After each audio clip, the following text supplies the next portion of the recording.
embarrassing me. All right, our next guest is a sports journalist. She's a legend, a writer, podcast host, producer, and she's adding author to her name. Jemele Hill holds nothing back in her new memoir. It's called Uphill, which hits the store shelves this week. And tonight you can see her in person at Politics and Prose in Northwest. This morning she is here live to talk about the book, the career, and more. Good morning to you. Good to see you, as always.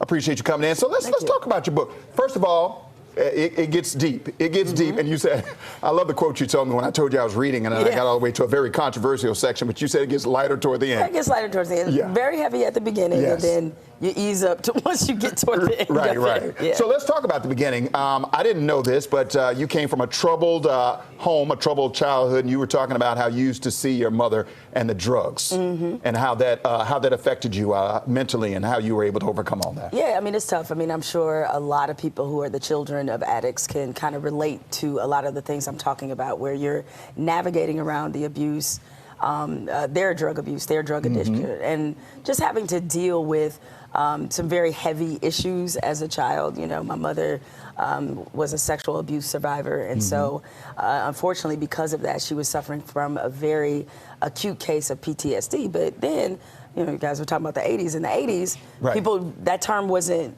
you know, thrown around as widely as it is now. And even in our community, in the Black community, the idea of seeking therapy was just relatively unknown or unheard of. So it just went untreated for a long time. And she self-medicated. And, you know, unfortunately, I had to witness her at some of her lowest moments. When you talk about your career, you were able to navigate all of that, navigate a troubled childhood, and go through your career, making some decisions about where you're going to go next, and eventually you ended up at ESPN. And in your book, you said, like every sports person's dream is to end up at ESPN, and you were one of those people. It was fun for a while. It's fun while it lasted. But there was drama there. Speak to, I don't want to give the whole book away, but talk a little bit about the drama that went along, especially when you criticized then President Donald Trump, like all hell broke loose. Yeah, it did. I mean, I was at ESPN for 12 years. It was the best job that I've ever had. And I spent the last 5 years doing daily television. And of course, when I'm on SportsCenter, one of the most high profile positions you could be on, SportsCenter is ESPN's baby. And that was when I tweeted about the president. I called him a white supremacist.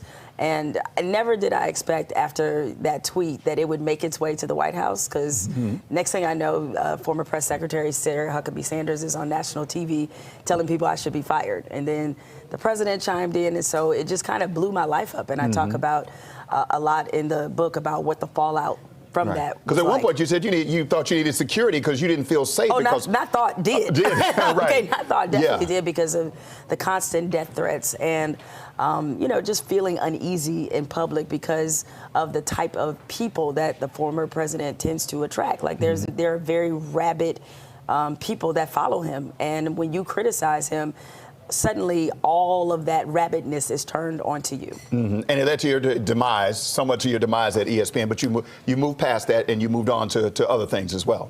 Yeah, I mean, what I would say what happened was that once there was sort of a breach in trust between me and ESPN, because I was very disappointed that when he did publicly attack me, the former president, that they didn't stand up for me. And coming from a kind of an old school journalistic background, when City Hall comes after your journalist, you stand with your journalist. Like, that's the way news organizations should operate. And when they didn't do that, that just kind of let me know that, you know, we had a good run, but maybe my time is up. And so I willingly chose to leave there because there were other things that I wanted to pursue. I'd done everything at ESPN by that point. You know, I anchored SportsCenter, I had my own daily sports discussion show, podcasting, writing, sideline reporting. There was nothing left for me to do. Right. You moved on, and you're doing a lot of different things right now. Speak to some of those, a lot of different things you're doing, because your plate is full, and it's been full ever since then. Yeah, it's like I often joke that I traded in one job for 52 jobs. And so really excited about some of the things I have coming up next week on Spotify, my podcast network. The first two podcasts that we have, that they drop, The Black Girl Bravado and another podcast called Sanctified. And this is a passion project for me. I created this podcast network for Black women that centers Black women, that hopefully will show the fullness of who we are, how we laugh, how we love, how we worship, and also is Black woman led. And so I'm really excited that that's launching next week. And then I'm also executive producing Colin Kaepernick's 30 for 30 documentary, with Spike Lee, which is directed by Spike Lee. So we're already in production, and I think people will really, well, one, I think once this is done, a lot of people, they already do now owe Colin Kaepernick an apology, but when you put his story together and people can see visually and hear from him what he experienced, what he's been through, a lot more people will feel embarrassed and ashamed for how they vilified this man. Right. Okay. Jemele Hill, she's got it going on. She has a lot going on, including this book right here. You can pick it up everywhere, right? Yes, everywhere books are sold. And yes, there is an audio recording, because y'all always ask me. Yeah, a lot of people don't want to read, they just want to listen. Exactly. So here we get, and there's some information about your upcoming book tour schedule. So we appreciate you joining us this morning. So thank you, Jemele Hill. All right. Thank you for your time this morning. Thank you. Oh, we also got to get you to talk about Jackson State and Coach Prime. There's my Oh, Jackson State. there it is. There's my Jackson State mention for the week on a Friday.